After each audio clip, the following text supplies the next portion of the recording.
is because this conference is being held across the street, the Nairobi Summit. One of their main goals, they want to say, they have three main goals, supposedly, is how they state them, is they want to prevent maternal mortality. Not once did they mention the family. Not once did they mention the family in that context. All the UN negotiations we go to, they never mention the family as a solution. But in this family preservation program, they had not one maternal death after implementing this program in 1,000 women who were pregnant. That's a phenomenal number. And how is that happening? They teach the family to look out for the mother, to look for signs ahead of time of what might cause her danger or might cause her difficulties with the pregnancy. So everyone in the family is watching and supporting and also understanding the special needs of their mother when she is pregnant. And they know what to do if there's a problem that comes up. So using the family as that network and that solution is powerful for preventing maternal mortality. So number 9, the family serves as the first responder to food insecurity. It's the family. Family gardens are creating a lot of the food supply, especially throughout Africa, and it's the parents that provide the food for their children.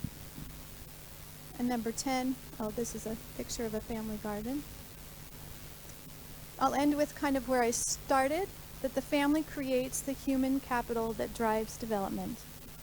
Without the family, if children are born within a network of a family, with a mother and a father, they're going to have all the advantages that are possible by having both their mother and their father, who both contribute to their development uniquely. And it's been proven that children who grow up with both their mother and their father do better in employment, do better in school, have less crime, have less drug use. There's not anything you can't measure that doesn't get better when children have both a mother and a father. And that's not to say there are exceptions to that. Not every family is perfect. There are some situations where people are abused or there's domestic violence, but that is actually the exception rather than the rule. Statistically, people, even women, men, women, and children do better if they're participating in a mother-father family. So that's the end of that presentation. And Dr. Seyum, will you introduce our next speaker?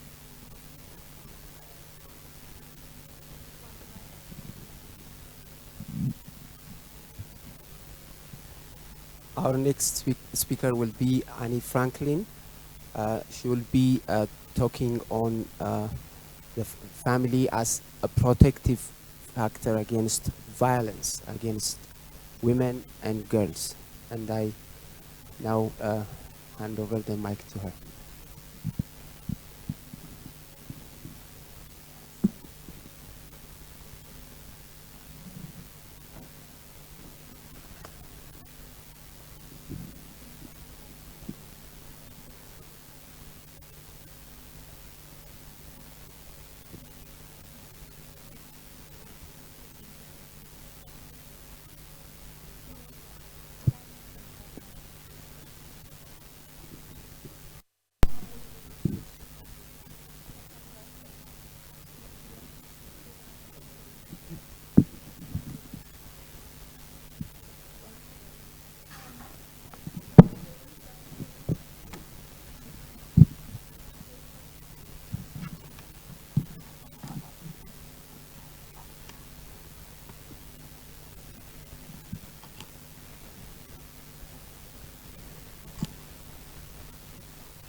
To recap what we have just heard, the family is the core of the Sustainable Development Program that has been already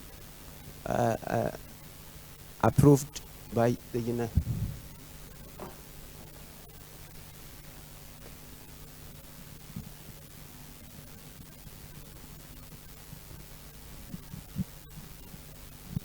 So the family is the core of the Sustainable Development Program.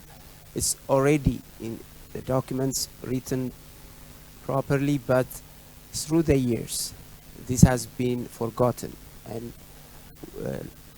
throughout the years, we are seeing the issue of the family is being forgotten. And because of that, the Sustainable Development Program, which we plan to achieve, is not going according to plan. So, but study after study has shown that the family is the core protective unit against violence. Violence, when you say violence, violence against women, against girls, and the family is also a source of poverty reduction. Excuse me. And also, a project in Uganda has shown that, in Kenya, has shown that unintended pregnancies could be reduced if we involved the family properly in our programs. And also, maternal days reduction is also achieved by strengthening the family. And food security, and eventually even producing the human capital, which is a core part of sustainable development, is brought about by the family. So if we are really interested in bringing about sustainable development to our nations, we have to strengthen our families. That's the message that we're hearing. So what should we do? We have to work on areas where we can strengthen the family. That's the whole purpose of this deliberation. So our next speaker, Annie Franklin, will focus on one area, one aspect of the family, which is the family as a protective factor against violence against women, and violence against children. Sorry about the technical little ha-ha there. I'm glad to be here, and I want to tell you that the particular topic, the family as a protection against violence, if those of you might be involved in some of the UN work and are watching that, you know that violence against women is a topic that is all over resolutions and documents, and it's an important topic. So when in my work, I visit and I work with ambassadors and mostly also diplomats who are actually working on the particular resolutions. And so we prepare work and we find the best research on the issues. And one of the things that is often said that, violence against women always occurs in the family, and there's a lot of talk and pushback against the family, as you know, in our societies. But we have found a lot of research, a wealth of research that shows just pretty much the opposite, that the family is a really protective factor against violence. So we're going to go into this. It's not moving. Is it on? Okay. I got it. We've talked, in the little video you saw the 17 Sustainable Development Goals, and we have, one of the goals is about violence, and we have a target, 5.2, to eliminate all forms of violence against women and girls. That is the ideal. This is what for the next year until 2030, this is what the UN is going to be focusing on when it comes to violence against women. What do you think the definition of violence is? What do you think when you think about violence? What do you think in your mind a good definition of violence would be? Well, this is kind of like the definition, a normal definition of violence that people, behavior involving physical force intended to hurt, damage, or kill someone or something. The Committee on the Elimination of Discrimination Against Women, CSW, their definition, the convention requires the state parties to act to protect women against violence of any kind occurring within the family, at the workplace, or in other area of social life. And UN definition of violence. This is what they say, the violence. Any barriers to abortion. Any barrier to abortion is a form of violence against women, and any restriction on sexual and reproductive rights. The EU, the United Europe, is a definition of violence: the denial of services related to sexual and reproductive health and rights, including safe and legal abortion, is a form of violence against women and girls. It reiterates that women and girls must have control over their bodies and sexuality. Curricula. So the UN Violence Prevention Plan is to do this: provide curricula on all women's rights and gender-based violence. And then comprehensive sexuality education is going to be part of the prevention. And women to design all gender equality policies and sexual and reproductive health and rights. We move on to the UN. The second part of UN Prevention Plan is to allocate funds for women's human rights, to mainstream gender equality in budgets, and eliminate patriarchal and gender stereotypes, negative social norms, attitudes, and behaviors, unequal power relations.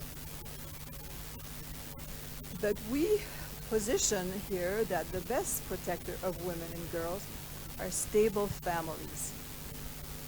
We think that marriage and women protect women, because women who are married and girls who live with their married parents are less likely to experience domestic violence, other crimes, and child abuse. And we think this, but the science, the social science research really backs this up in a really strong way.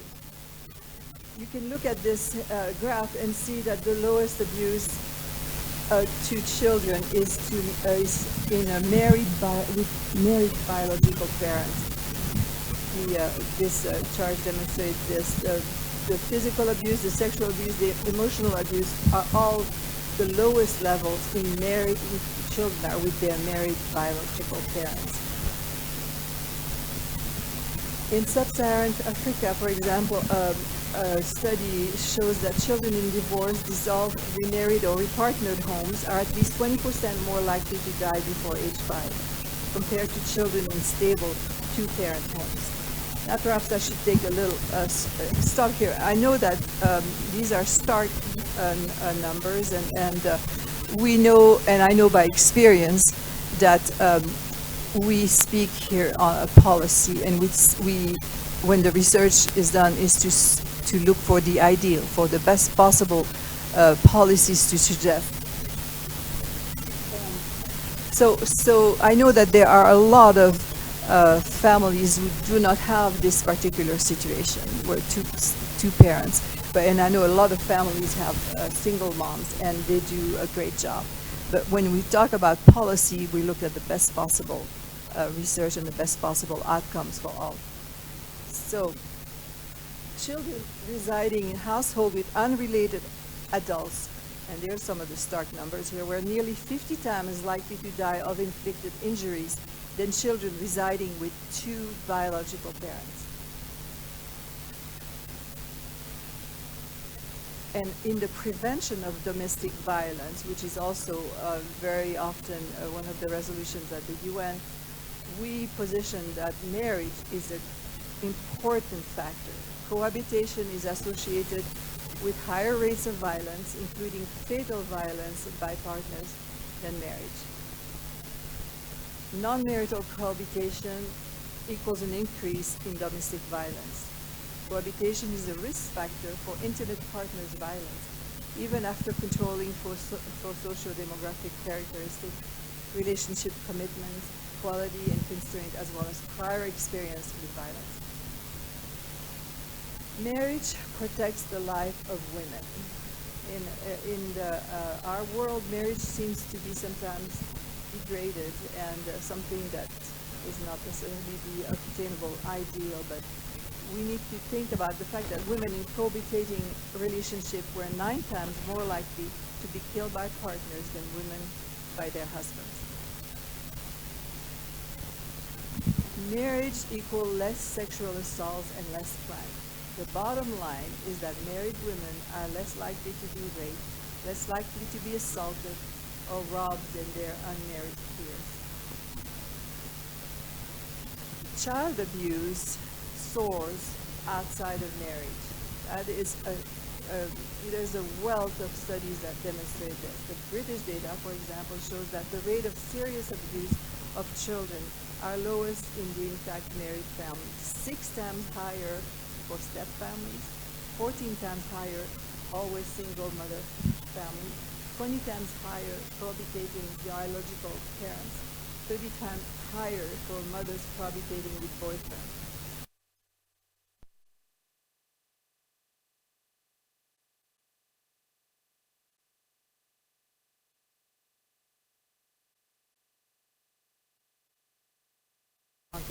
Large U.S. surveys have demonstrated a similar finding specific to sexual abuse pointed out that girls showed markedly higher risk under all family circumstances, except that of living with 2 natural parents. There's something about that bond between the biological parents, the natural parents, that is greater, calls for more protection from the parents. Girls are safer with biological father. And a body of research significantly indicates that the presence of a stepfather or mother, boyfriend in the household greatly increased the risk of sexual molestation for young girls. And I see some of you nodding your head about this particular slide. Another thing that we want to focus on when we talk about violence against women, and I think that it is something that we can make that relationship ourselves without the research, but when you look at the research, it's even more stark. Pornography is in the Beijing mandate, in the UN Beijing mandate, pornography, among other things, was said to be incompatible with the dignity and the worth of the human person, and it must be combated. Think about that in our context and what you children see and how much pornography is available in the world. Violent and degrading or pornographic media products negatively impact women. That's it on the Beijing Platform for Action. And then Beijing also calls for taking effective measure or institute such measure, including appropriate legislation against pornography and the projection of violence against women and children in the media. We know that a lot of the pornography is very degrading and very, very violent against women in its production and in what it portrays. Pornography is a grave concern to us and should be a great concern to policymakers. 88.2% of scenes contained. This is in 250 best-selling porn titles. So you take 250 porn titles that are selling very well on the internet or other places, and out of those, 88.2% of scenes contain physical violence, gagging, slapping, spanking, all hair pulling, pinching, shoving, and punching. And 48.7% of the scenes contain verbal aggression, primarily name-calling, insults, and threats. Pornography drives sexual violence. Men who were exposed to film depiction of sexual violence were more accepting of sexual violence and more attracted to it, and less sympathetic to victims. It desensitized men to the suffering of women, of victims. Pornography drives teen sex violence. In a study of nearly 2,000 grade 10 students about age 16, boys exposed to violent pornography were 2 or 3 times more likely to report sexual teen dating violence perpetration and victimization and physical teen dating violence victimization. So it greatly affects our teens. Pornography promotes support of violence. Meta-analysis, this is big meta-analysis showed that pornography use was correlated with the attitudes of support for violence against women, particularly if the pornography itself was violent. Pornography drives sexual aggression. A review of 20 studies from 7 countries showed consumption of pornography was associated with verbal and physical sexual aggression. Pornography promotes rape culture. Study of college men found strong association between use of almost all forms of pornography and rape proclivity. So the summary of best protection, in our opinion, as we focus on what can be done and should be done and it should be looked at by policymakers. The primary ways to combat violence against women and girls and offer greater protection are promote, support, strengthen stable families based on marriage, and promote efforts and eliminate pornography. Documents and policies coming out of the UN are often being influenced or directed by UN agencies. These agencies promote abortion, comprehensive sexual education, and sexual and reproductive rights as the best solution to violence, reflecting their true radical sexual agenda. And youth everywhere are the primary target of this. So beware of the real agenda. Some of us and some of you were earlier in some of the meetings and have heard about this, the true agenda. So as a call to action, we suggest to decrease violence against women and girls everywhere, pass policies and resolutions promoting, supporting, and strengthening the family, and recognize that pornography is a key driver of violence, and promote policies and campaigns to combat pornography in all fronts. Thank you.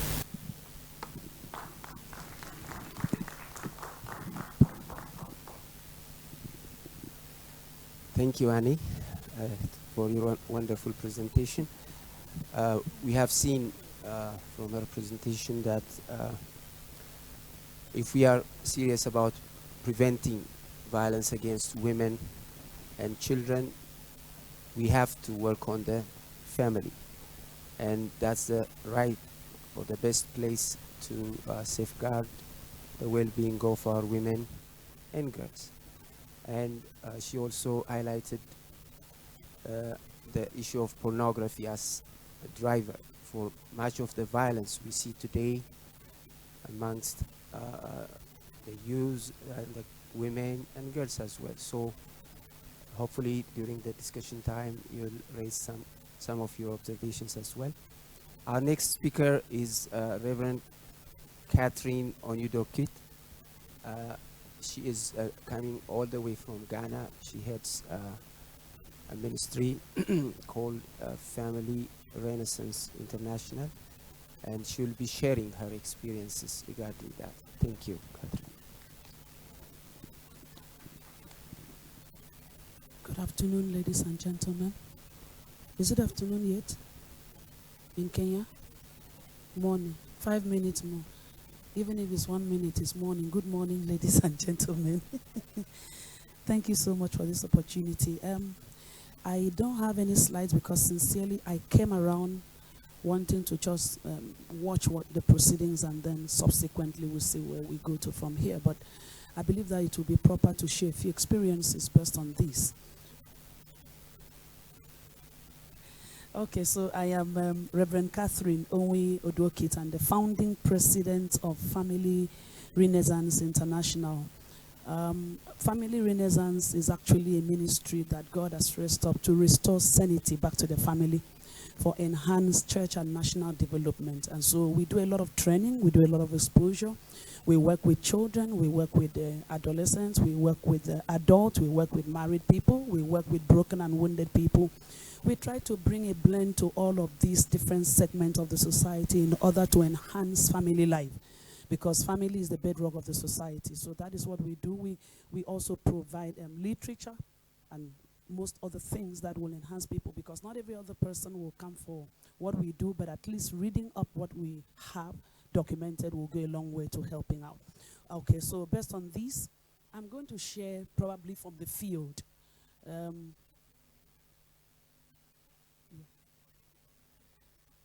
is helping me, delivering me. Okay, so the ministry is based in Ghana. We just had a conference, regional conference for the families in Ghana last week, where there were, I think, basically apart from Annie, the other two were there with me in Ghana, and it was a very fruitful one. From Kenyans also came around. Okay, so I am from Ghana, and the ministry is based in Ghana, trying to enter Nigeria, and it will go through all of the African countries. We're believing that we have to harmonize the entire continent and bring order back, because family is the bedrock. Okay, so now talking about family in sustainable development, we can't overemphasize the importance of having people understand how relevant the family is. All of what we are trying to project now is as a result of the attack on the natural family.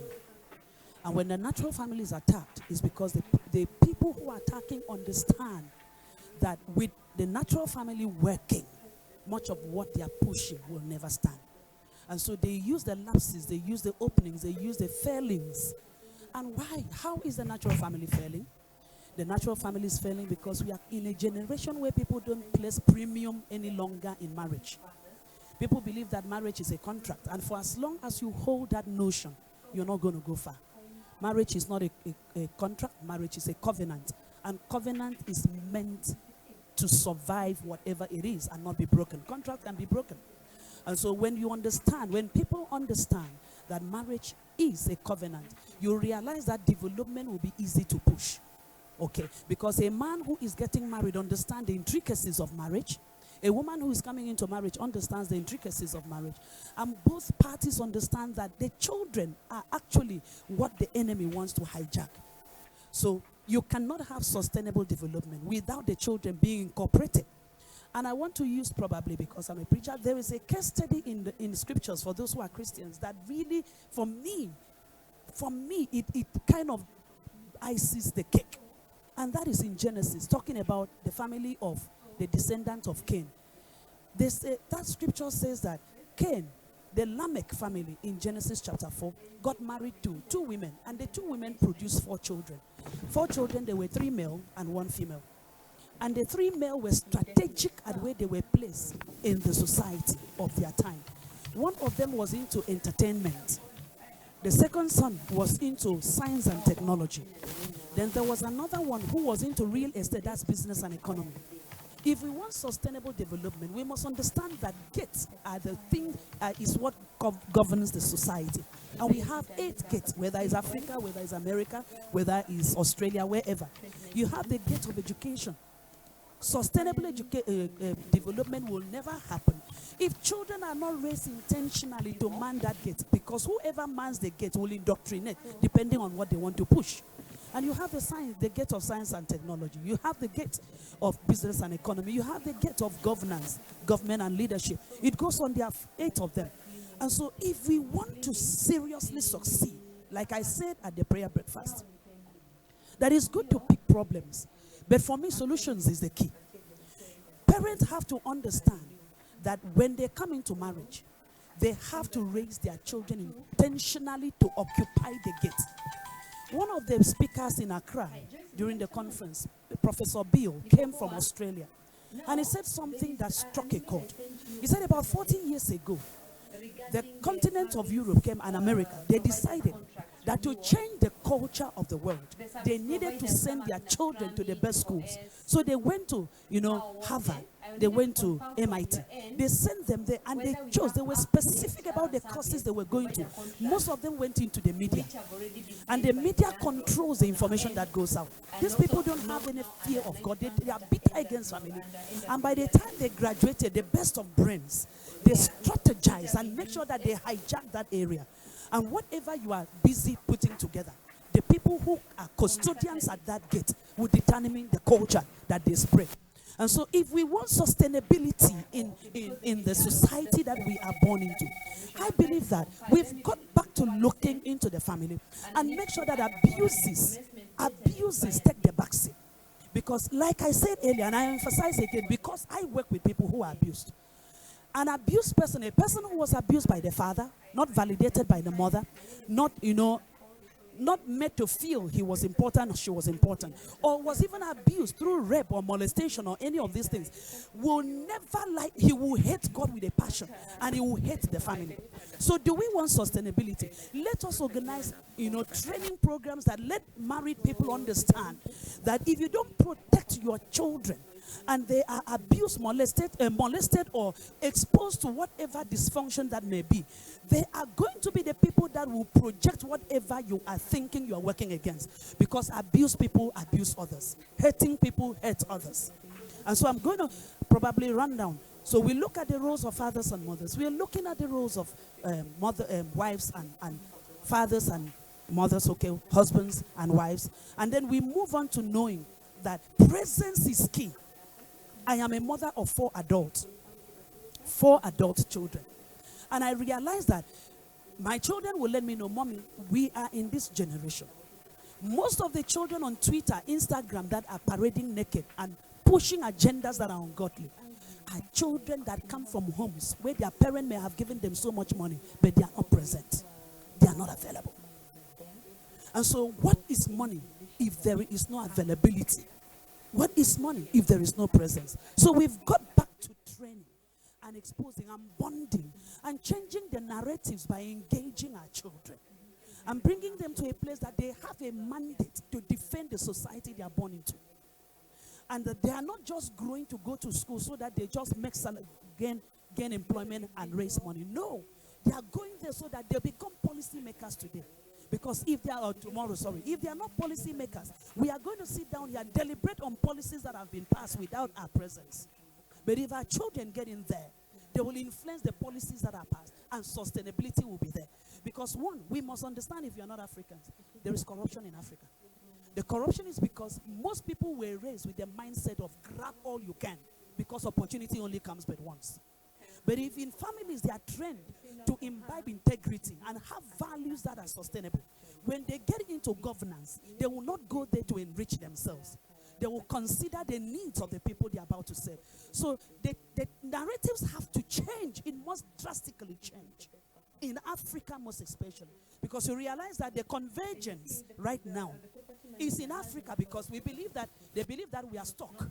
And so they can trade us in the stock market, and the highest bidder will take the African continent away. But no way. We've got to go back to the family. We've got to go back to marriage. We've got to go back to training people. We've got to balance social, when we're talking about probably social science statistics, we balance them with the reality and begin to do grassroots work so that we can correct the mindset of the people and then raise people who are bold and can defend the natural family. Let me probably end here. Policy direction. Policy direction and sustainable development. Most people who are pro-family, I'm not talking about those of us who are seated here. Most people who are pro-family, that are religious-based organizations, don't have the slightest idea of the policies that run the system they live in. They are more into clapping hands and praying. And when they wake up from prayers, they realize that the system has changed. So I believe that in whatever sustainability we are looking forward to seeing, we've got to bring faith-based leaders to a place of knowing that they've got to get knowledge. They've got to gain wisdom. They've got to know what is going on there. So that in the different places of worship, they will raise people who will be able to stand up for what they want to see happen, in the system. And I believe that as we do this, the change will come. And all of what we are wanting to see, we're looking out to see, will be there. And abuse will be minimized. Because wherever abuse is minimized, people go far. I believe that as we engage this afternoon and all through till Thursday, God will help us to know how important marriage is. And to know how important it is to validate a child and not to compare. Maybe that is what I learned last. I have 4 children. Every one of them is gifted differently. Parenting is understanding that every child is not the same, and that you don't do comparative analysis and kill them, and kill what they stand for, and kill their desire, and kill their dreams, because you are trying to compare child A with child B, and 2 of them are different with their different assignments. And all of this must be taught, because right now, poverty and greed is pushing people to embracing what will not help the next generation rise up to what we want. Thank you very much.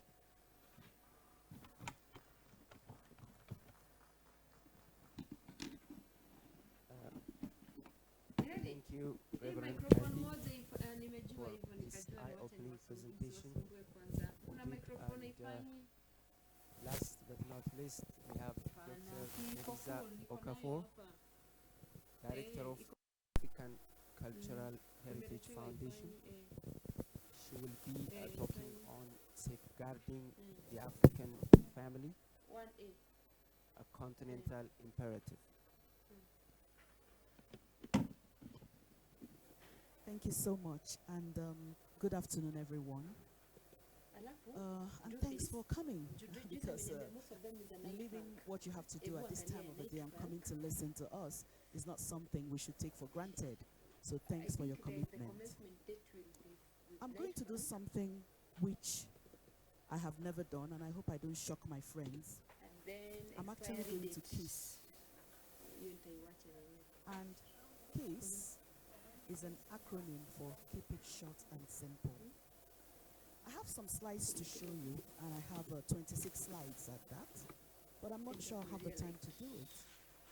So what I'm going to do is I'm going to just mention 3 things I'd like to, or let's say 4 things I'd like to emphasize, and then if there's Tumesema time, family, I can go through the slides with you. which cleanings, wapi, One thing is certain, brother ama annex.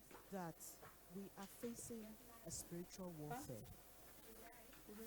And it's not just a spiritual warfare that we're facing. We're also facing people projecting what by common sense we know is biologically impossible. What we know, which Dr. McHugh So that of is the annex here. university, sorry, not the Could it university, be the the John same Hopkins with annex, Hospital the same day? has said is a disorder of assumption. We're facing a disorder of assumption which is misguided because doctors, agencies, some government Cleaning ya annex inakuanga 120 na ya contributing plaza to inakuanga 1 the disorder rather than seeking to prevent it, rather than seeking to provide treatment. And so for us to be effective in what we're facing, we need to live our lives inside out, not outside in. In other words, the only way we can be effective is not to see ourselves as victims, but as victors.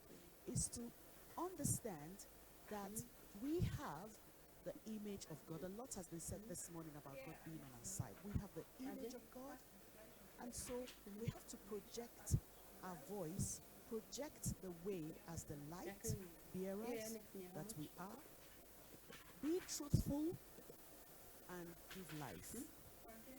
And in doing so, we have to see ourselves as collaborators and not competitors. And I say this because the devil will always see us, the devil will always try to penetrate. He's looking for a crack, a way to penetrate. And when we become finicky and begin to pick holes, you know, like, I'll give you one example. Pope Francis, for instance, some people would look at Pope Francis and begin to isolate, they would isolate a phrase from what he has said. He said a lot of things. Now, instead of understanding what he said in a holistic way, some people would isolate a phrase from what he said and begin to construct opposites. And it's very easy to construct opposites. And when we do that, we have lost focus. So, what I'm going to talk about is one. I'm going to talk about the Greek offering, okay?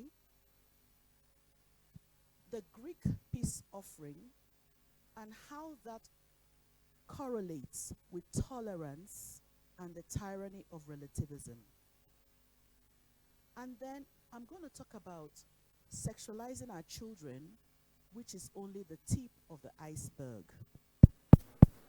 I'm also going to draw an analogy between slavery and what is happening now. And then I'd ask you to discern if history is indeed repeating itself. And finally, from the point of view of education, I'm going to talk about unity and what our strategy should be. Now, looking at the Greek peace offering, some of you know what happened in the city of Troy. The city of Troy could not be destroyed. And so the Greeks decided to present them with a horse. And inside the horse was hidden soldiers. And the soldiers had the intent of destroying the city. But they presented the horse, the Trojan horse, was presented to the city of Troy as a gift, as a peace offering. Because, of course, the Greeks had said, we tried for 10 years laying siege on the city, we didn't succeed. So with this horse, we're going to penetrate the city. And in fact, the citizens of Troy were so deceived, and they actually brought down their walls to let the horse in, you know. So unfortunately, as soon as the horse entered, that night the whole city was destroyed. Now, the horse, the Trojan horse, a good analogy for the Trojan horse is the argument of tolerance. It is tolerance that has led many countries to where they are today. Because following the arguments of tolerance, some countries let down their guards and allowed all the evil to come in. And many countries of the West today are actually walking the tight ropes of tolerance. Because, as Chesterton has said, tolerance is a nice word for indifference, and indifference an elegant word for ignorance. Tolerance is a weak virtue that actually turns on itself with a suicidal bent. Because accept the arguments of tolerance, what would you see following through? Intolerance becomes intolerable. The tolerant cannot tolerate intolerance, and tolerant becomes the most intolerant. The moment you accept the arguments of tolerance, freedom of speech is curtailed, because, for instance, we were not even allowed to enter the ICPD meeting summit, because obviously there was no transparency on the one hand, but they were not even open to dialoguing with us. And this is what tends to happen. The ones screaming tolerance become intolerant. And then freedom of religion is also curtailed, freedom of association and freedom, everything is curtailed under the argument of tolerance. Even rights. A woman, a child, is denied every right. Parents are also denied rights, except the right to abortion, the right to contraception, the right to my body, and the right to, you name it, to the new ethics.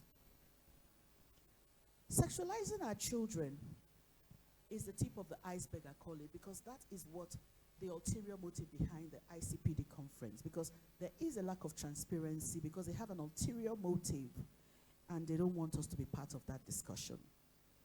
But at the end of the day, it's not just about sexualizing our children. It goes deeper than that. It's to exploit Africa. They're here to exploit us further. And the reason I say exploitation is because by the time we allow comprehensive sexuality education and all that comes with it into our continent, the after effect or the aftermath of comprehensive sexuality education is an increase in sexually transmitted diseases. Because the moment you sexualize our children, the moment you introduce masturbation, which is a form of overstimulation, it doesn't end there. It doesn't end there, because they would want to act out. It escalates like every addictive behavior, such as porn, alcoholism, you name it. And it doesn't end there. And so you sexualize our children, you make them promiscuous, and then what happens after that? they'll be vulnerable to sexually transmitted diseases and infection. Will our health systems be able to cope with the strain that comes with it? No. And what then happens? Money meant for Africa, money meant for authentic human development, money meant to build infrastructure will now be dedicated to doing what? To buying drugs. So the money will be recycled to the pharmaceutical industries, and it will be drugs for Africa to treat Africa. And invariably, we will annihilate ourselves. Because a lot of people are making us misjudge the true size and population of Africa. If you go out there and ask someone, is Africa overpopulated? They will tell you, yes, too many children, we're too many. If you ask a young girl, how many children do you want to have? She'll tell you 1 or 2. It's a problem. And this is what is happening. People are misjudging the true size of Africa. And this immapacity has been happening for a very long time, until a multi-billionaire, Kai Cruz, actually projected the true size of Africa in a map and came out and said that Africa is larger than China, US, India, Mexico, Peru, France, Spain, Papua New Guinea, Sweden, Japan, Germany, Norway, Italy, New Zealand, UK, Nepal, Bangladesh, Greece. So Africa is 3 times larger than these countries. And he also went ahead, well, not him, but if you look at the population statistics from the United Nations, you will see that the population in Africa is only 16.72% of compared to that of the rest of the world. So if we're just a fraction compared to that of the rest of the world, then what makes us overpopulated? Is migration not a reflection of corruption? Is migration not a reflection of exploitation? Is migration not a reflection of neocolonialism? Now, the last thing I want, the second but last thing I wanted to mention is to draw an analogy between slavery and what is happening now. You know, it's interesting what tends to happen and how people, you tend to think common sense is quite common, but then you begin to realize that common sense is not so common. Obama, intelligent, right? Meant to make us proud. First African American in the White House. Obama was bad news. Obama made abortion and LGBT rights the foreign policy of America. Thank God Trump has changed all of that. But I remember during Obama's time, there were people coming up and saying, compensation for slavery. At least in England, that was the argument, compensation for slavery. And I said to myself, compensate who? How were the slave drivers able to penetrate our jungles in Africa if our leaders did not sell out? Our leaders were greedy. Our leaders bartered human lives for mirrors, feathers, whiskey, you name it. And our leaders sold out. Because if our leaders did not give in, if our leaders did not sell out, slavery would never have occurred. And this is what is happening. History is repeating itself.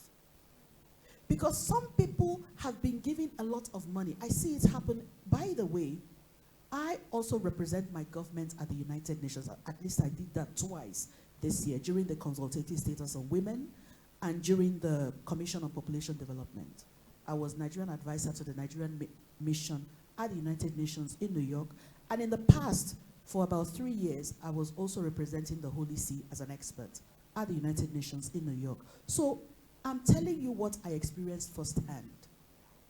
We experienced bullying, we experienced intimidation. It's not a matter of how much you know, it's how well you can play the game. And there was a lot, it wasn't just, and people were going to meet to your capital and trying to pressure them to remove you because you are a problem.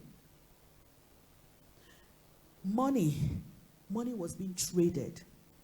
In fact, I remember one lady from, where was she from? I'm not sure if it was Germany or Switzerland, saying, Come with us. I have a lot of money. I will give you a lot of money. And yes, I've heard a lot of talk about money. You know, people say, yes, we need money to do what we have to do. Yes, and it's true. Like Cardinal Sin of the Philippines would say, money may be the devil's excrete, but money is a good fertilizer. So yes, I agree that money is needed to do the job. You know, but at the end of the day, you know, even without the money, we will still be effective. And we are effective. And sometimes money can be problematic because money brings about power. You know, the 3 P's, they say power, possession, and what's the other P? Pleasure. And sometimes money can be the cause of confusion and catastrophe. You know, so perhaps we don't even need it because our effectiveness will come from God, who is the owner of the universe. But the fact is that money was traded, and money is still being traded. But what makes me proud of my country, Nigeria, is that even though, yes, there is corruption in Nigeria, and some of our leaders have actually embezzled billions that is enough to give citizens like me 2 million, and there will still be excess. One man has embezzled so much, over 200 billion, and imagine the population is 200,000, or 200 million, sorry.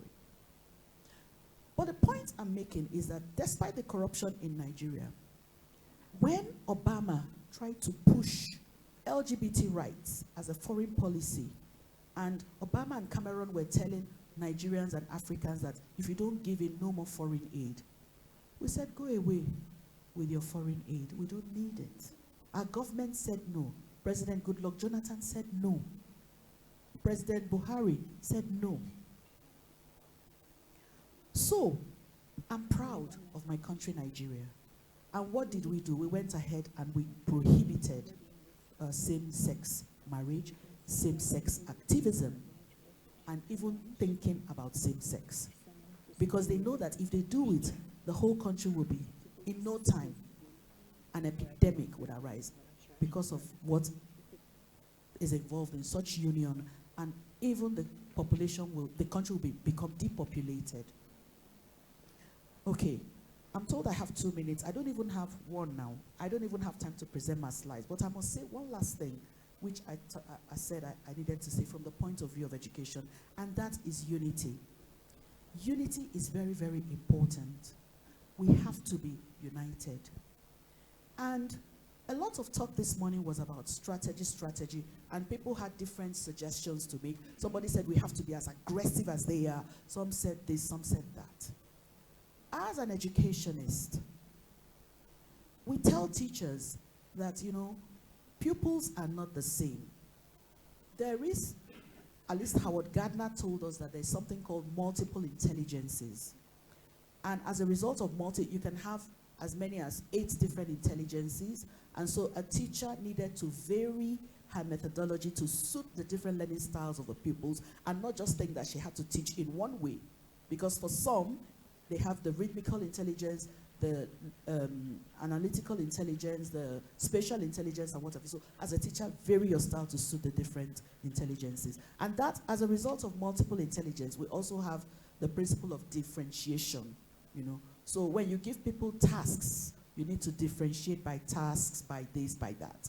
And the reasons for these principles is that there is no one way of doing it. As a teacher, you have the objective. As pro-lifers, we have our objective. We know what our objective is. Our objective is to promote marriage. Our objective is to save lives, protect the unborn, protect life from conception up until natural death. We know what our objective is. But is there a one way to do it? No. Can one person do it alone? No. We need as many people as possible. And that's why we have to see ourselves as collaborators and not competitors, and to know that there is no single way of doing it. There are many ways of doing it, and we need to respect each other person's way of doing it and be united so that we don't give any crack for the devil to penetrate. Thank you so much for listening. Thank you, Dr. Okafor. And I now quickly go to 2 people, maximum, if they have questions or remarks, because you have to leave this place in about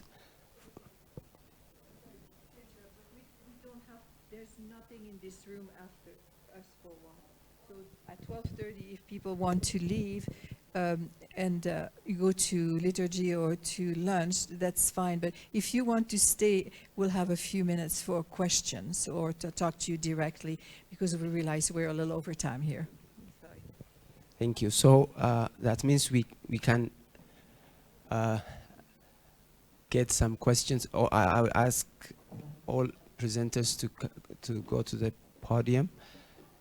Now the floor is open for questions, remarks, comments, and anyone who is second. Anyone? Okay, this side. So let's start from there.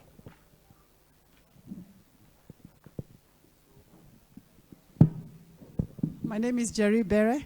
I came in as you're talking about compensation, and you asked compensation to who? That question is never asked when the Jews ask for compensation. And I think that's one of the mistakes Africans we keep making. The Jews, after the Holocaust, were compensated, and they continue being compensated. And it is true, some of our Africans leaders were involved, and perhaps, and I'm not defending them, they did it to protect their own people because we were in villages and so on. I think if we keep taking such a broad measure and saying our leaders are corrupt, therefore whatever else we do, then we'll not make any headways. Our leaders, true, they are corrupt, like you said, of the Nigerians, but you also said, and yet they refuse the LBG, whatever, there's so many initials now, they refuse the agenda. So if we keep pointing to the fact that our governments are corrupt, then we don't make any headway. So I think we stand up, and in this case, as Christians, we stand up and say if there is compensation, yes, and we also stand. So let's not keep having such broad statements that make us not go anywhere. We have leaders that are corrupt, and I thank God, for example, in this case, our President Uhuru has said no to some issues, and let's applaud where there is good instead of categorizing in such a way, then we throw away everything. Thank you. Okay, thank you. Thank you very much to our facilitators. Thank you very much to our facilitators for that that facilitation that was so beautiful. I wanted to clarify. You said there was a time you are representing the OLC at the UN, and a certain lady came and offered you money. So I wanted you to clarify. Did you accept, and did you say no? You forgot.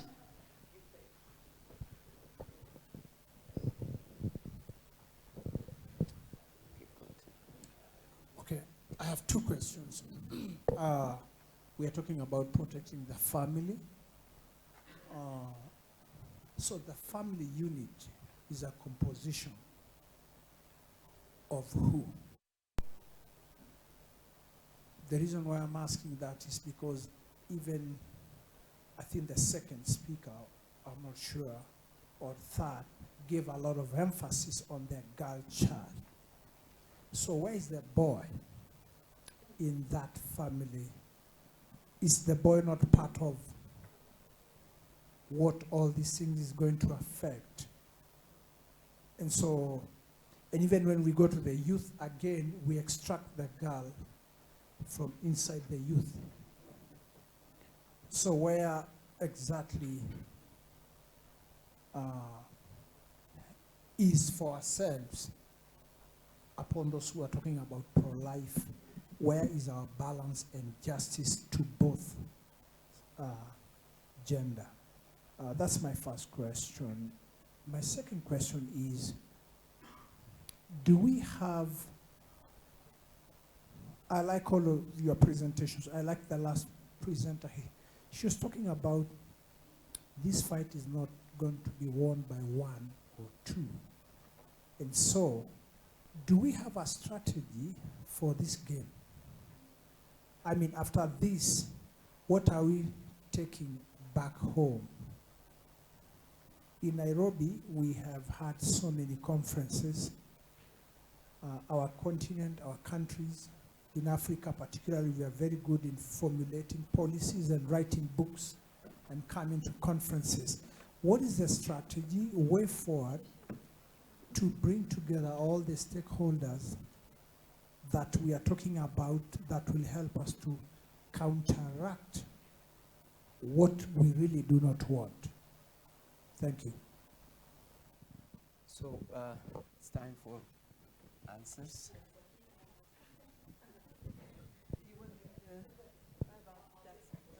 I'll just be brief and just to clarify on the girl child. The research and the presentation was intended for UN, UN atmosphere delegates, and because they put so much emphasis on the girl child, they want. So this was in response into this is in that particular kind of format. So this is not to say that the boy is not as important. We as personally are totally also, like you probably indicate, think that it's great need to put importance on the role of boys and men, and that is also a topic. Our topic here was in response to the emphasis that's put on the girl child and violence against women within the UN context, not to denigrate the importance of the boy and men in this regard as well. I just wanted to say that we too, as she said, we have a big problem with the fact that the United Nations never talks about the boy. It's always the girl child, the woman, and then trying to separate them out from the family. And as she explained, that was for the UN context to show that if they really want to protect the girl child, which is what they're saying, they're going about it the wrong way. Probably really, when she was presenting, she mentioned patriarchal and gender stereotypes. It was on one of the slides. And I think that is what we need to really address. The UN may be emphasizing on the girl child, but I believe we, the Profamily, should be able to do something about the boy child. Because most times, the problem we are having is that women are complaining about the kind of men that they are getting married to. And it's because men are not, some people don't really lay emphasis on raising the boy child to becoming a husband and a father. Women are taught to learn how to cook, to clean, to do domestic work, to go to school and all that. But what are the men taught? So if UN is pushing an agenda that really zeroes in on the girl child, I believe that in addition to us pushing whatever agenda that will work against that, we should emphasize on the boy child and begin to lay emphasis on how to raise a man from when the boy is a boy before he becomes a man. That's about the only way, because Africa, interestingly, Africa is patriarchal. It's the man that has a final say. In most cases, I'm not generalizing, in most cases. So I believe that in whatever agenda or strategy we are going to adopt, we've got to give emphasis to raising the boy child, to becoming a responsible person, responsible husband, father, stakeholder in the society and all of that. That is an assignment for us to take on. I thank you for your questions because, thank you. Because without questions, it will be almost impossible to clarify. And especially when you have such a limited time to speak, you drop ideas here and there, and sometimes it might be difficult to connect the dots, So, now, first of all, we mustn't enter into the danger of comparing oranges and lemons, because there's a huge difference between the two.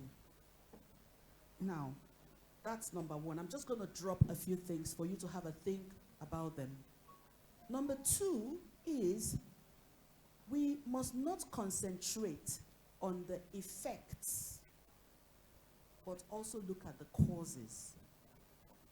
Because sometimes, and that is where many people go wrong, when people are only looking at the effect of this, effect of that, and trying to treat the effect without looking at the causes, like people who would tell you contraception, so that you don't have HIV/AIDS, or contraception, so that you don't have maternal mortality.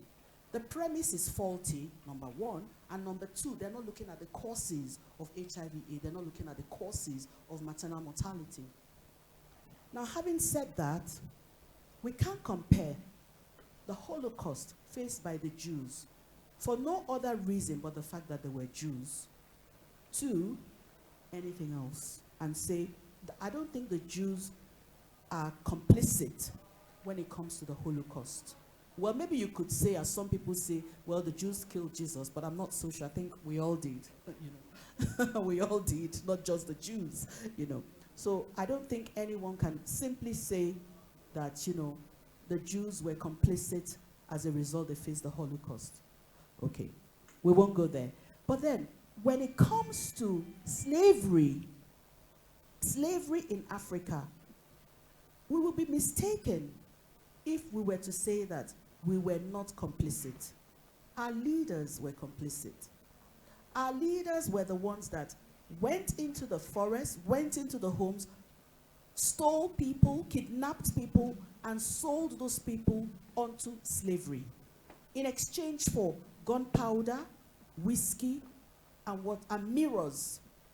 This is what our leaders did. And if we're not careful, our leaders, because they want to enrich themselves, will end up selling our birthright. Will end up selling our birthright for a plate of beans. In other words, if we're not careful, our leaders, because they want to enrich themselves, will take all the money that these countries, some of these countries of the West are offering to them, and in return will promote sexual permissiveness in the country, which will lead to the annihilation of Africans. If there was time, I could emphasize more on that. So that's the point I'm trying to make. So the point I'm trying to make is slavery is evil. Slavery is bad. And we don't want to find ourselves there again, because that is what is going to happen if we do not protect our culture, our religion, our family, marriage, and the innocence of our children. If we don't protect these things, we will end up becoming dependents for life. It's called ideological colonization because it's a war of ideas. It's called colonial dependency. It's called dictatorship of relativism. If we're not careful, we end up being slaves for life. And why do I say this? Because Africa is too rich to be poor. We have enough resources to sustain us for generations to come. We have enough land, we have enough resources. And the reason why we still have marginalization, why there is still a huge gap between the rich and the poor, is because of distribution, because of corruption. So we cannot deny the facts. We cannot be like ostriches and deny the fact that there is a lot of corruption. I've mentioned there is corruption in my country, and there is corruption in Kenya, and there is corruption elsewhere in Africa, and that is why we're having the problems we're having today. Now, coming to the second question, the lady who made me an offer, she came and she said, I'm LGBT, and I'm not lying. God knows I'm not lying. She said, I'm LGBT. I have a lot of money. I have a lot of money to give you for projects. I have a lot of money. And then I was standing with another Nigerian when she was talking. And then she brought out her card and she offered her card to us. She said, contact me. And the other Nigerian was reaching out to take the card, and I snatched the card and I destroyed it afterwards. I'm not saying that the other Nigerian was going to make contact or anything, but you wanted to know what I did. This is what I did. You see, it's not just enticing, because they do this all the time. UNFPA, for instance, it's not just enticing NGOs, because they have NGOs planted everywhere. UNFPA, IPPF, IPAS, they have NGOs planted everywhere in Africa. And money is given to these NGOs. This is what Melinda Gates has voted millions, billions. Money is given to these NGOs to carry out these things that are detriment, that are permissive, and are not at variance with authentic human development. Because yes, there are problems. I admit that there are problems. There are problems of child abuse. There are problems of violence in the home and women empowerment and what have you. I agree there are problems. But the problem I have is the solutions they're coming up with. Because when you look at those solutions, when you scrutinize the solutions they're coming up with, you will see that those solutions are compromised, and that there is an ulterior motive that they're keeping under the wraps because they don't have the interest of Africa at heart. Thank So you. this is what I did. But it's not just monetary enticement, it's also intimidation, a lot of intimidation, a lot of bullying. People would even question your credentials, your eligibility. I had to keep saying, I found myself becoming too defensive and I didn't care anymore. I had to say, look, my government gave me this badge. I'm here because of my government. You can't question my eligibility to be here. You understand? And I don't want to begin to tell you, because I'm not one of those people that, you know, puts everything out in the open. I'm not going to begin to tell you what I have suffered as a result of my convictions. But, you know, I'm not here for an earthly reward, you know. But it's happening to so many people. If you say marriage is a union between a man and a woman, you go to jail in some places. You may not even go to jail, but you lose your job. I remember a woman in England who went to complain to her son's school that she did not like the materials that her son was being exposed to. Some of these materials that Sharon has been talking about this morning on comprehensive sexuality education. And do you know what happened? Because she went to complain at her son's school, her name was already sent over, you know. And what happened next? She lost her job in her own school. Lots of people have lost their job, lost their means of livelihood, are facing huge fines for just saying biological truths. That marriage is a union between a man and a woman, and that transgender is a disorder, or a mental disorder, and what have you. You know, so that's why we have to rise above materialism. That's why I say it's a spiritual warfare. And never to feel we're victims, because we are victors. Because God on our side, we will survive. All those who tried down the ages to bury the Catholic Church, where are they today? Where are they today? And the church has outlived them. So in the same vein, we must be convinced that whatever we do, you know, we should do it with a sense of conviction, and we should be really united. Because when we are disunited, that is where problems come. Thank you, Dr. Okafor. Thank you for, okay. We want to recognize the presence of the Honorable Chrysanthus Wamalwa. He's here with us. We're very honored that he is here. Thank you. He's a member of Parliament here, and he's the chair of the Catholic Members of Parliament Forum here in Kenya. Thank you for attending. I wanted to respond also to a couple of the questions. The one who said we shouldn't paint a broad brush and say all government people are corrupt. I fully agree with that.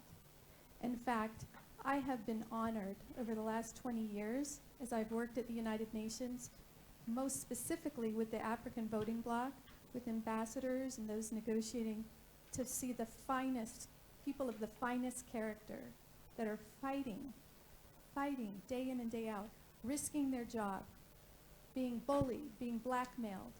And I have great hope. I see many, many African leaders who are not corrupt, who are standing up for what's right, including the Honorable Mr. that we have right here, Mavalda. We're so grateful for all the work that he has been doing, and many others like him. So that was number one. Number two, there was a question is, what's the plan? We talked about, we've got this big problem. We know the family is the solution. What's the plan?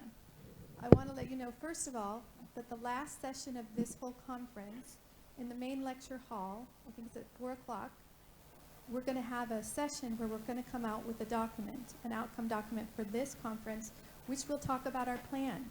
So we want you to be thinking while you're going to all the sessions during this conference, what are some ideas that you have?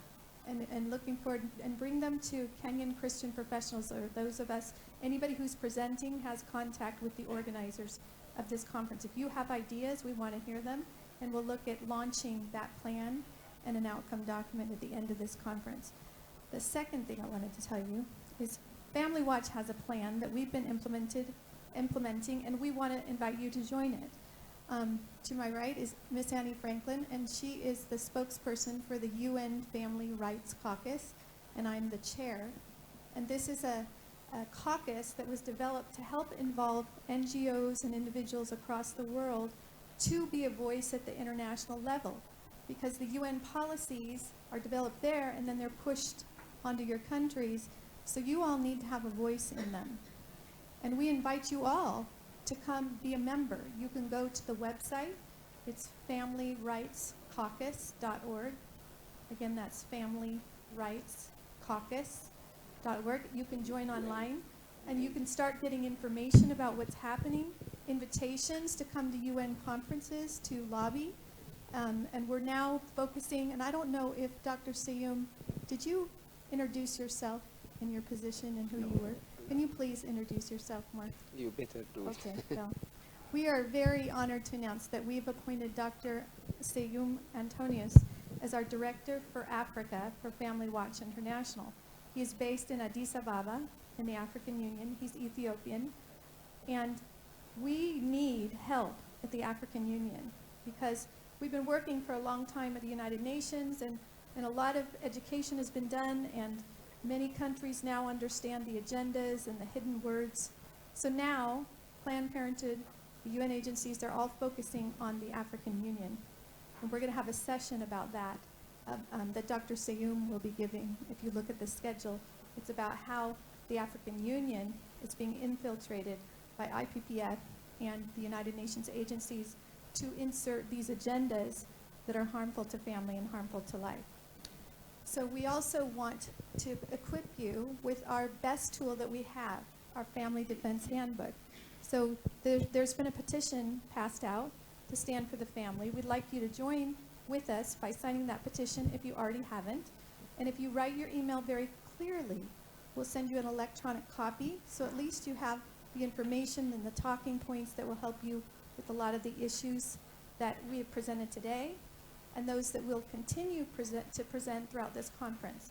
We want to tell you what's coming up from Family Watch and our team and our partners, and that's when you come back for lunch, we have a session in the same room at 2:30, and what will be addressed is the status of the family in international human rights law, and the other topic is human rights gone awry, the global UN SRHR agenda.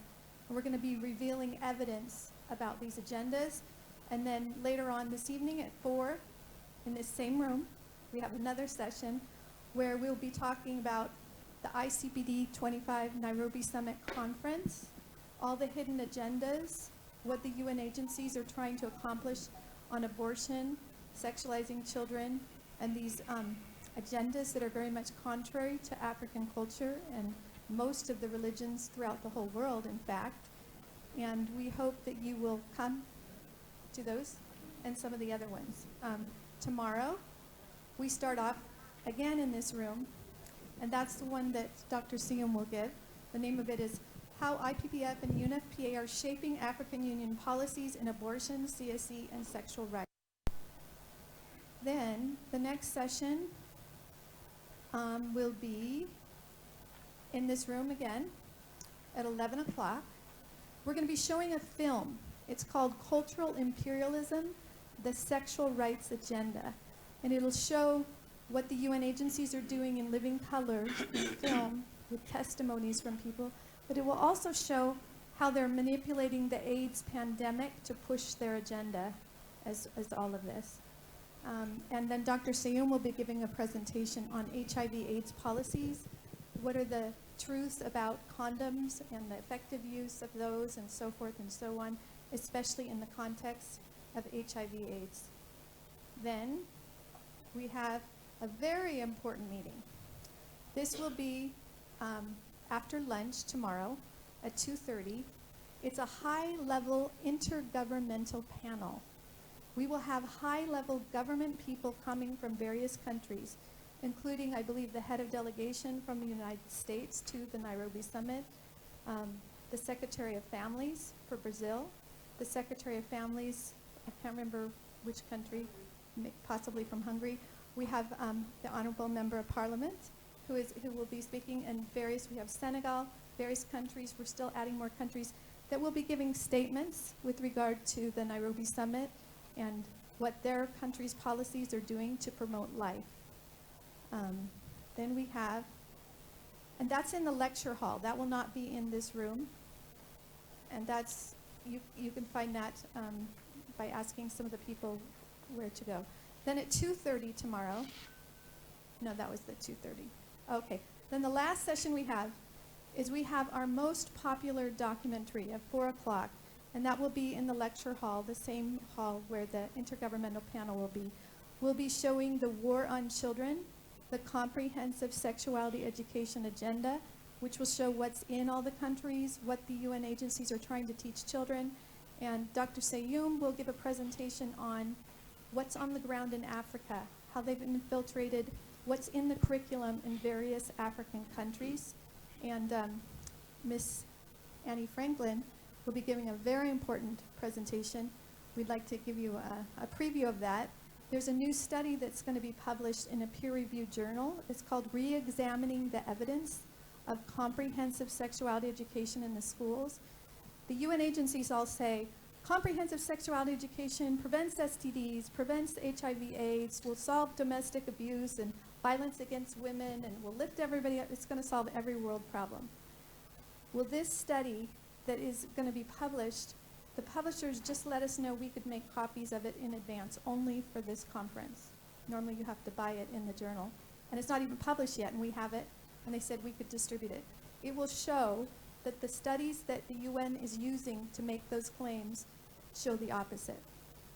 We found an 89% failure rate in Africa for CSE programs, and we want to put that into your hands so you can use that to get comprehensive sexuality education out of your schools. And I'll just go that far. That was a lot. Thank you. Commercials. Thank you, Sharon. Before we proceed, we'll have a second round of questions and answers. And before we proceed, we have handed out petition papers.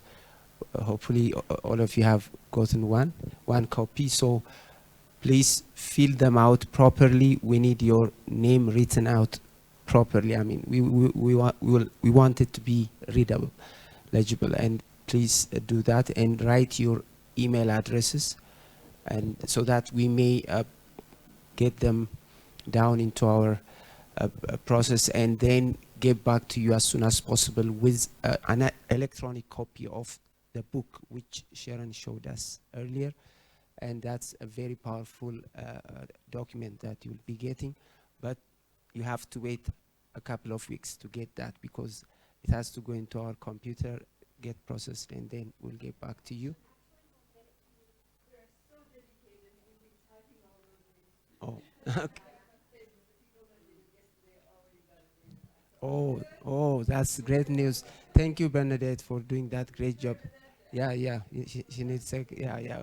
Thank you so much. So you will get it as soon as possible, even by tomorrow. So make sure you get that petition filled out properly. We need to, and hand it over to her. Just pass it around. And the website for the UN Family Rights Caucus is unfamilyrightscaucus.org. That's a proper address. So get into that and get your organization or NGO registered to be part of that great movement. So I now give the mic to people who have questions. Will you please raise your hands? One, another one. Is it two? Is there anyone from this side? Do you want to say something? Okay. Is there a third person?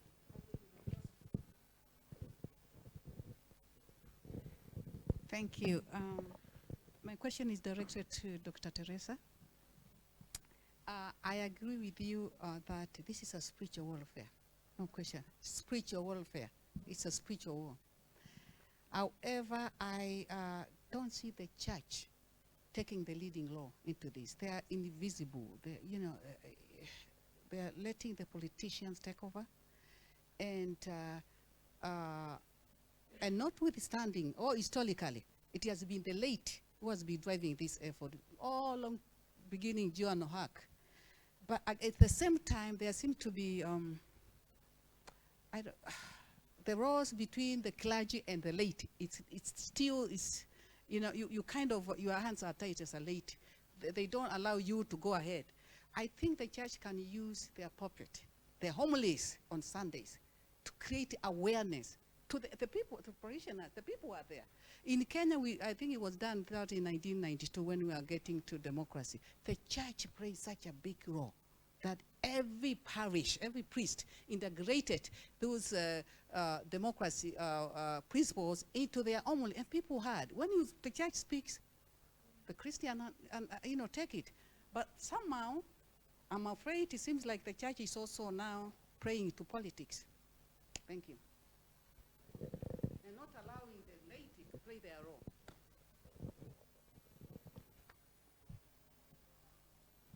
Thank you. My name is William, and I want to make 2 comments.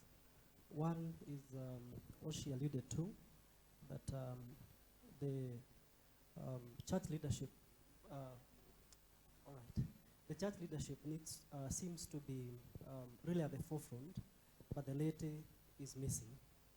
I am not a Catholic, but I went to a Catholic university, and I really got out of pro-life values from the university. And I think that the ecumenical movement needs to pull together to ensure that as much of the church is involved in promoting life. The second thing is that actually this conference was announced in my church yesterday, but I doubt that many people actually knew what exactly this conference is about at the late level. Secondly, one of the speakers mentioned that our leaders have challenges, and I am aware, because of the work that I do, that there's a lot of influence that is being pushed on our leaders. IPPF, for example, has members of parliament playing very important roles in pushing some of these agendas that we are talking about. And unfortunately, many of those members of parliament are not as aware as many of us here are.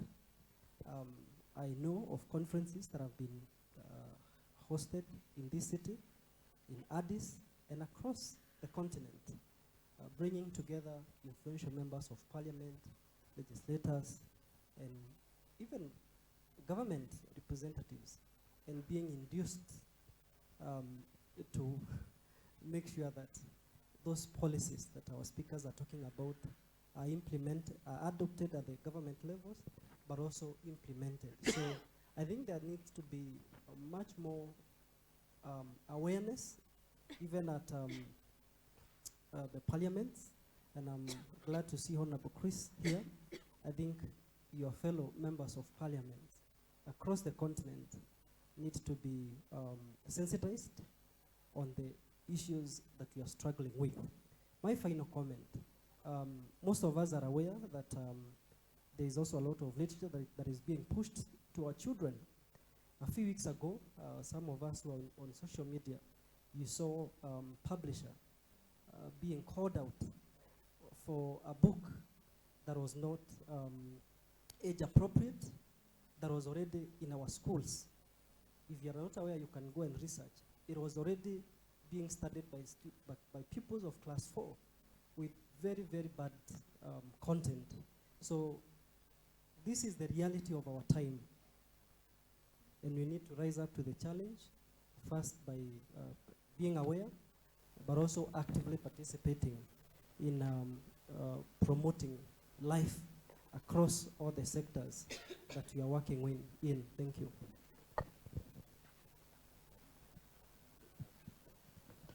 Thank you very much. The reason why we are here is to discuss ICPD, in a sense, ICPD plus 25, and a good thing, but a bad thing from the perspective of the fact that we are reacting to an agenda that has already been set. And therein lies, I think, the problem. My take is that I hope that part of what we're going to be doing is to strategize.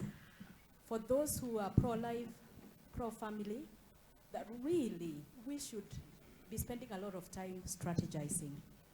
So this is their agenda, and they have organized a global conference, but we therefore have side meetings to react against that agenda.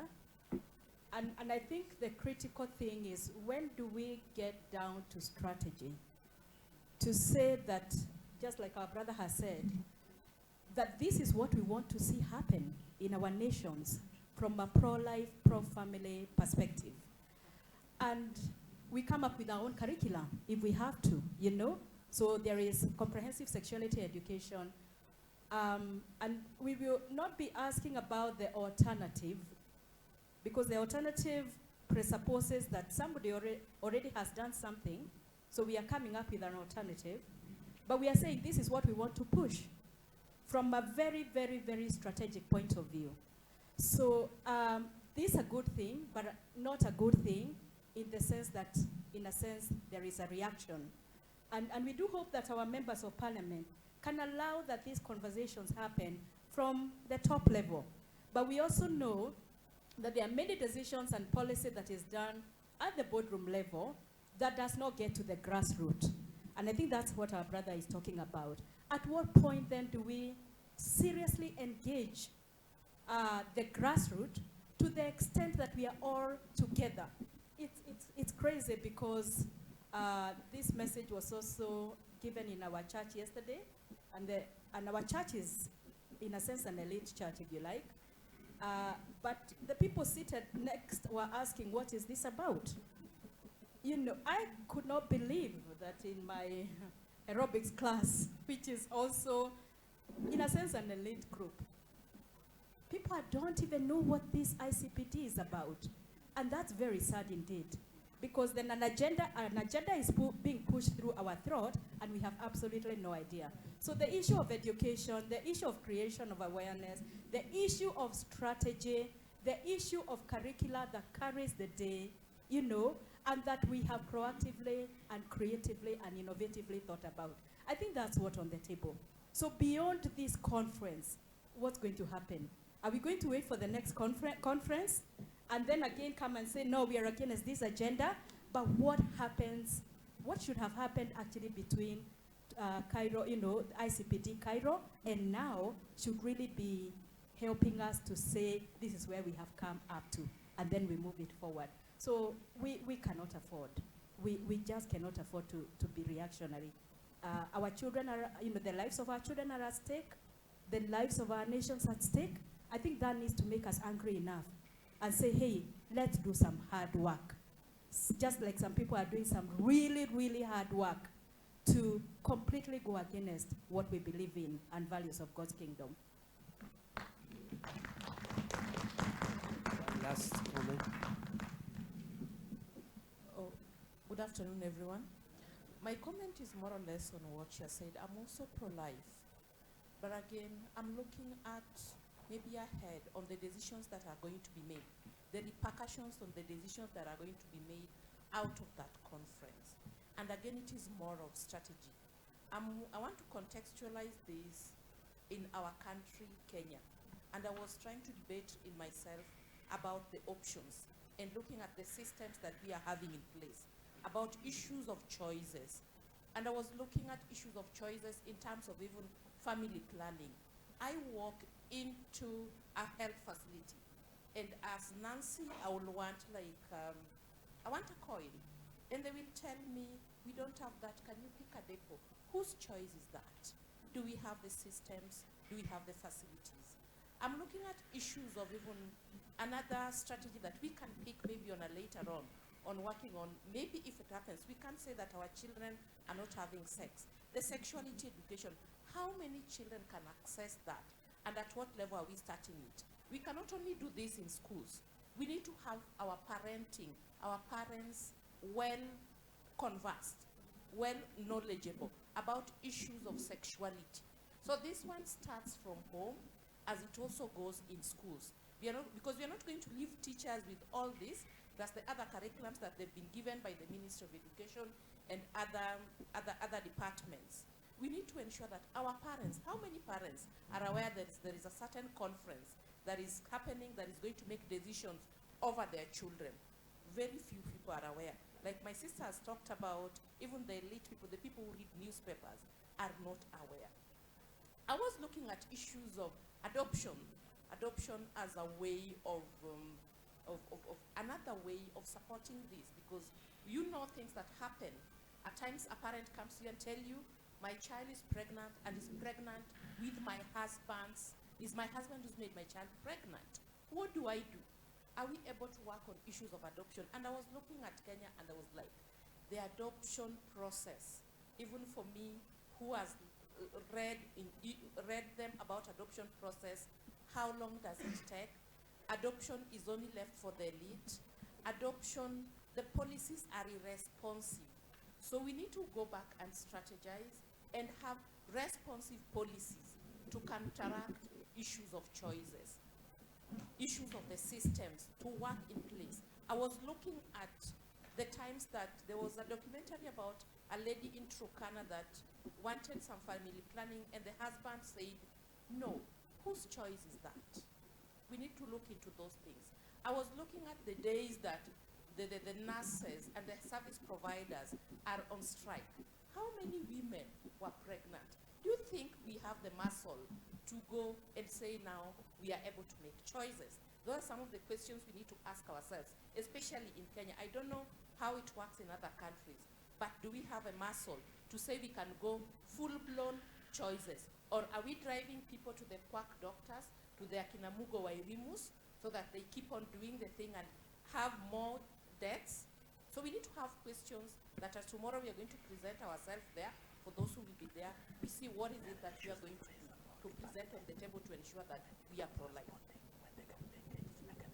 So, go now for the answers.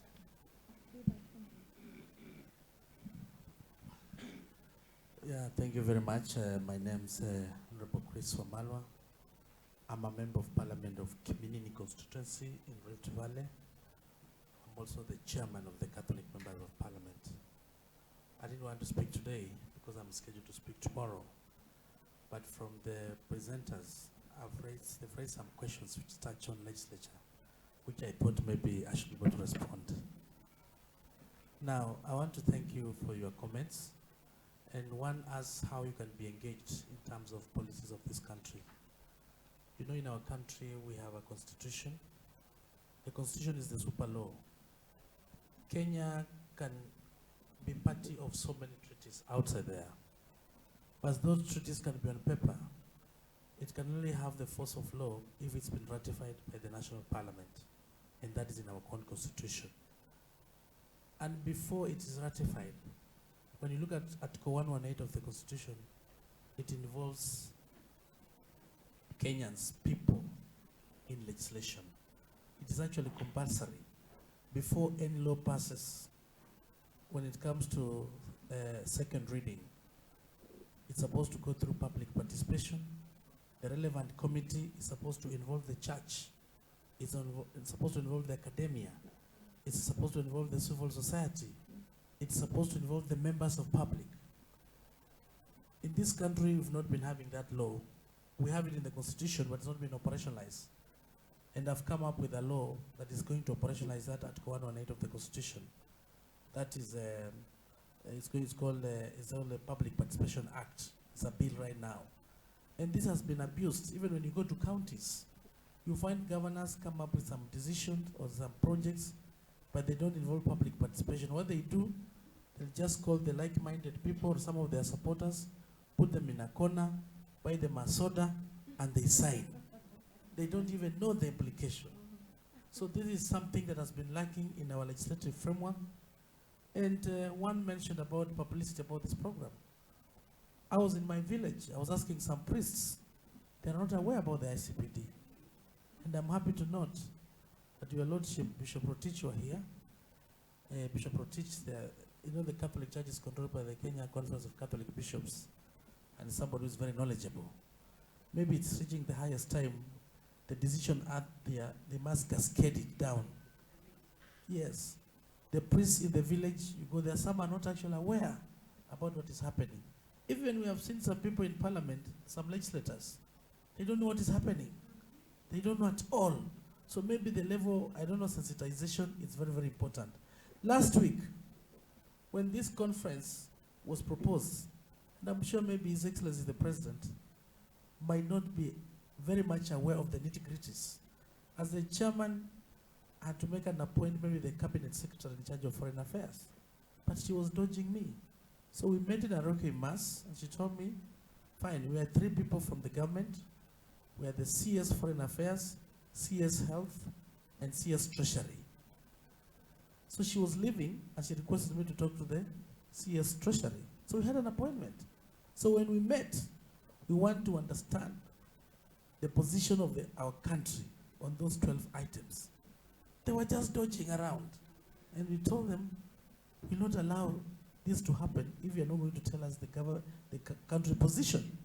So they went further, you know, to invite even the Holy See. And we are aware the bishops, they must have mentioned this. The Holy See is not participating in this. We had a courtesy call with the nuncio, who is official ambassador of the Pope in this country. They went to an extent of inviting them to grace the occasion, opening prayers and all that. You know, it's a provocation of the highest order.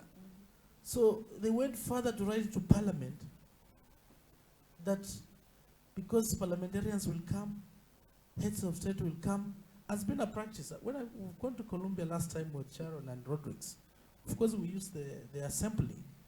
And when they applied, the Kenya government was actually accepting. When it came to Parliament on the floor of the House, they were trying to hide some of the whatever is hidden. And I'm happy that we'll also have a discussion on the hidden agenda behind this ICPD. Because they're just talking of things, good language of maternal health without knowing the really things. And when this matter was brought on the floor of the House, members deliberated, and they said, no, in this country we have a constitution. Article 45 of the Constitution talks about family. And family is a fundamental unit in every society. And it is marriage between 2 adults of the opposite sex. We have no business, we have no room for same-sex marriage or sex orientation. We believe in this country that life begins as conception. So we can't allow things to do with access to abortion. We are totally against this. In our country, it's a criminal offense if you're procuring abortion. Same-sex marriages, we have no vocabulary in this country. So it is indeed an abuse, and I'm happy we learned more about this thing when we were in a conference in Portugal. I think the one in Lisbon, Rodriguez, remember, the International Catholic Legislators Network. That's how we came to know. But up to now, when we were at the Intercon, I was sharing with some members of parliament, they don't know even what is going on. So immediately you left, we didn't know there are those people who are pro-abortion. They approached us. Some 3 white men with 2 black ladies. So we were seated there. Then we asked them, are you abortionists? Therefore, this conference, they say, no, please give us a chance to explain to you because we want you to participate. They say, no, we have no time to listen to those things. I thank God you were there and you tried to counter this. You know? So they have used a different language. And I know there's so much money that has been poured to be given for things like do with projects.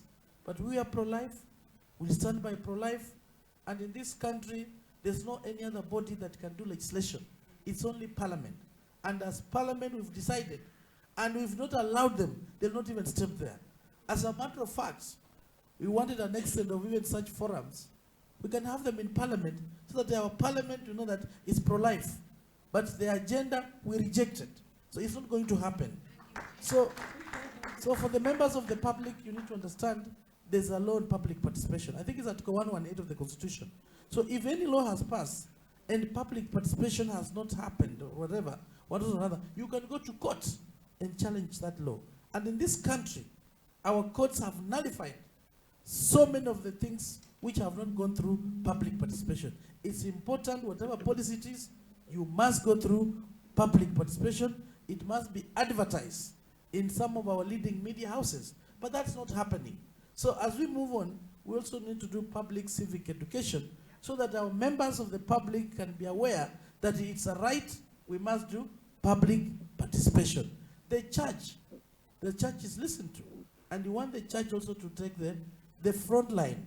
You know, when you go to church, if Bishop Protich tells me, jump, I'll not ask him, why am I jumping? I'll ask him, how high do you want me to jump? You see, this is the influence that the church has.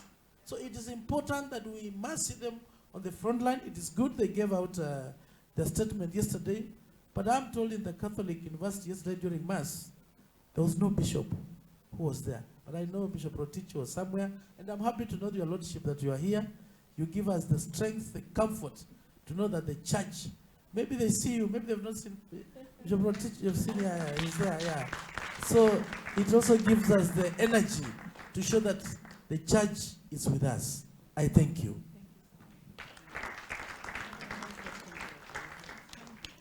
We've heard a lot of comments about we need to raise awareness, we need to have education. Most people don't know about the ICPD agenda. Most people in the whole world don't know. It's a very underhanded agenda, and it's mostly those who are promoting the agenda and their partners that know about it. And they're the ones that plan the conference, and they're all the ones that are here, and they blocked all the pro-family voices from attending the ICPD summit. So it's their party. It's their celebration. But to help with education and to help with awareness, as I mentioned, we have this book that you'll get if you sign that petition. But by signing it, you'll also be receiving regular information from us, news on what's happening on all these issues at the United Nations, in Africa, and in other places. So we hope that will be a tool for you. And we would encourage you to tell other people to sign this petition online so that they can get the same information. You can actually sign it online at standforthefamily.org. So you can help us raise awareness by doing that. Another way to raise awareness specifically about this conference, specifically about the ICPD agenda, I'm going to give you a website where all that information is. So go to familywatch.org/Nairobi Summit. familywatch.org/Nairobi Summit. On there you'll see a video. It's called The Road to Nairobi, which is the organizers of the Nairobi Summit revealing their own agenda in a meeting at the United Nations. You'll find a document which is an analysis of UNFPA's proposed commitments. Why a UN agency is proposing what governments should commit to is beyond me. The arrogance of that is beyond me. Trying to tell Africa, trying to tell all the countries of the world what they're supposed to commit to. Everything is upside down. The United Nations it's made up of member states. Member states are supposed to negotiate UN policies, and then the UN agencies are supposed to implement the policies. But it's all been turned upside down. What's happened is the European countries, the Western countries, have started giving lots of money to these UN agencies, and now the UN agencies are acting as if they're NGOs of the Western countries. They're threatening and bullying and blackmailing the member states, which is the opposite of how the UN was set up, and that is a big problem. So we have lots of videos, we have information showing that agenda at familywatch.org/Nairobi Summit. Or if you just go to our general website at familywatch.org and click on videos, we have policy briefs. We've been documenting this agenda for the last 20 years. Then when you said, what are the answers, what are the solutions, we need a plan, okay? We're going to talk about that again throughout this conference. At the end of each of our sessions, we gave suggestions. Annie gave suggestions for how we can prevent violence against women, the strengthening of the family. Our speaker, Catherine, talked about what she's doing in her NGO as a model example of strengthening families on the ground, helping to support fragmented families and bring them back together and unite them, even when there's dysfunction or problems. But we're also, we can give you a website, I can't remember it right now, but if you come to one of our other sessions, if you fill this up, I'll email it to you. We have a model legislation library of really good model policies that can be passed in your countries. And that would be a good plan to rally around, because there are loopholes and gaps in the laws of many nations. And the next session, which we're way over time, but we're really glad that you were so interested to stay and we've had further discussion. The next presentation that starts at 2:30 that I'll be giving on the status of international human rights law, I'll be talking about the actual provisions that are binding provisions on the African Union that promote the family. Those things need to be given life, they need to be put forward, and they need to be emphasized over and over again. Thanks. Yeah, we're way over time, but I'll try and be brief. I hear it all the time, the church is not doing enough. But I'd like to remind everyone here, how do we define the word church? The church is an assembly of God's people. So we are the church. We are the church, the leaders. I'll get to that. Now, on this table, this is ecumenism, because we all don't hold the same faith. I am Catholic. Sharon and Annie are of the Church of the Latter-day Saints. Reverend Catherine is Pentecostal. But what has drawn us together? Ecumenism. The church not doing enough, the church is doing a lot. You see, Sharon and her church put everything into what they're doing to protect the innocence of children and promote marriage and the family. Their money, their resources, their energy, even sleepless nights, everything possible. The Catholic Church is also doing a lot. Some of you may ask, when you talk about AIDS of hospices, who runs those AIDS hospices? The Catholic Church. When you talk about lepers colony, who runs those lepers colony? The Catholic Church. Yesterday, someone said to me, Bishop Rotich is not here and he's meant to lead the mass. And I said to her, it must be that he must be engaged elsewhere. That you see, there are very few priests, and I know that they are stretched, you know. And as Catholic, the priority for priests is pastoral. In fact, Pope Francis came in and was discouraging the clergy negotiating at the UN because he feels that your role is more pastoral, not careerism, you know. And so the clergy, as a Catholic, their primary role is to dispense the sacraments, the 7 sacraments. All right, that's their primary role. Hear confession, marry, dispense the sacraments, and what have you. We are the church. We need to support them. Now, so I saw Bishop Rotich this morning, and I said to him immediately, we missed your presence yesterday. And he said, yes, I was administering confirmation. And confirmation, for those of you who are Catholics, is something administered by a bishop. You see, it's easy to judge when you don't have the whole truth, you know. So the fact is, yes, we could all do more, including the church. We could all do more. And I guess that's why we're alive. Because if we've done enough, we should be dead and gone by now. But because we're still alive, it means that we can still do more. Everyone, church inclusive. But I think it pays us if we don't learn not to pass the buck and each person accepts responsibility and says, what more can I do? How can I apply my energy, my resources, my everything to this thing? And in response to the other question, I know my colleagues have answered it so well, but I feel I should still say something about it. I like the fact that the other guy said the church actually does a lot. The church is at the forefront.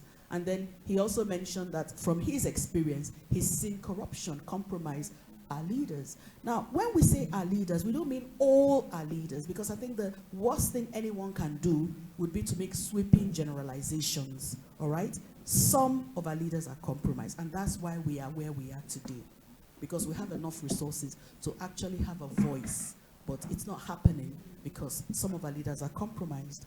So the point is, the problem is not just corruption, the problem is also ignorance. And that's why a lot of sensitization, like many of you have rightly said, needs to go on. People need to be informed, because if people are informed, people will certainly do better. And then about reacting, I beg to disagree with us being reactionary. I think we're very proactive. A lot has been happening. We may not be as loud as you expect us to be, but a lot we are doing so much. And in fact, having this conference is being proactive. because they blocked us from dialoguing with them, and then we decided, okay, we're going to have our own side event, all right? And that's why we're having this conference prior to their own conference to strategize. And everybody seems to have a strategy. I've been hearing different things that people plan to do, you know, as a result of being blocked, you know, which at the end of it, it turned out to be something good. As Sharon and I were actually saying, this is omnia in bonum, you know. Everything turns out good for those who love God, because we were able to make good of it and create this conference, create prior awareness, inform our leaders, which is something we've been doing. Before we came here, we had a meeting in Arizona, and then we had a meeting in Ghana, and then we had a meeting in Nigeria, and now we're here in Kenya. And sometimes even the time change, you know, sleepless nights and what have you. You know, it's not a bit to come here and say, this is what I'm doing and this is what I'm doing, because it's not about self-preservation or self-elation. It's about what are the results and what more can I do. So I think we are doing a lot. And yes, alternatives. There are alternatives. I mean, talk about the curriculum, the comprehensive sexuality curriculum. I know World Youth Alliance has talked about their human dignity curriculum, which I had privy to understanding what it involved yesterday, and I really like it, and it's something we will be promoting in Nigeria. That is an alternative to comprehensive sexuality education. And there are alternatives. Even you talked about family planning. We have our alternatives. We have Creighton method. We have FEM, which are natural methods of family planning, not the artificial method that compromises life and are abortifacient, and also for those who are believers, a sin against God. So there are alternatives, but people need information. We all need to be informed. But I think what is important here is that each of us needs to take responsibility rather than pointing fingers. I think it's really dangerous to point fingers, because if you're a believer, remember that the way you judge is how you will be judged. You know? So I think it's important that you just try to do what you can and correct if need be, without pointing fingers and asking, what are others doing and the church not doing enough? Thank you. You just reminded me, the U.S. government is putting on a couple of events on Thursday, I believe Thursday morning, and one of them is regarding sexual risk avoidance education, which is a proactive response. That's what could be put in the schools besides comprehensive sexuality education, and it has better results. So I would strongly suggest you consider going to that one. They also have one on pro-life approaches to maternal mortality. Again, a very proactive approach. And they're even putting on a seminar, I believe, on how to apply for a USAID grant, because I believe the U.S. government is looking to fund good programs. So that's an opportunity that's awesome that got presented through this conference.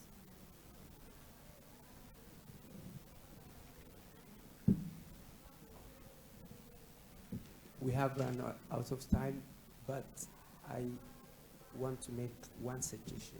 If there is a need to watch one video, we are willing to show that to you.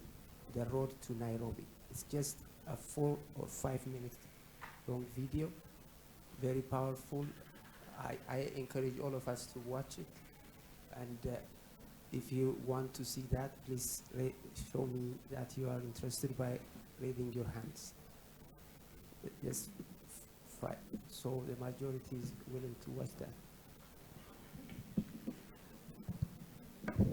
While he's putting it on, these are excerpts from a UN event in UN headquarters of the organizers of the Nairobi summit, the governments, the NGOs, the businesses, and they're talking about why they're coming to Nairobi.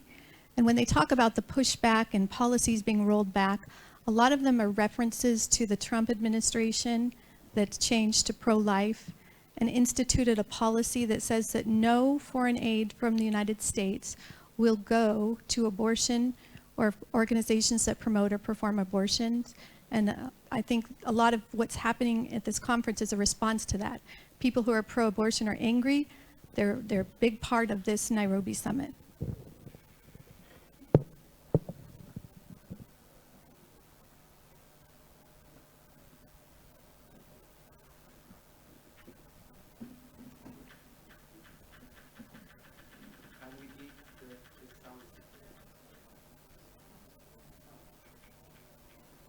need sound. We need a technician.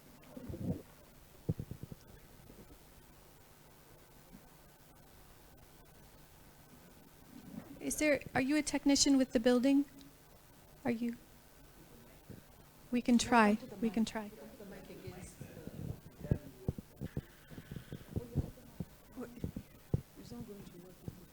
Should work.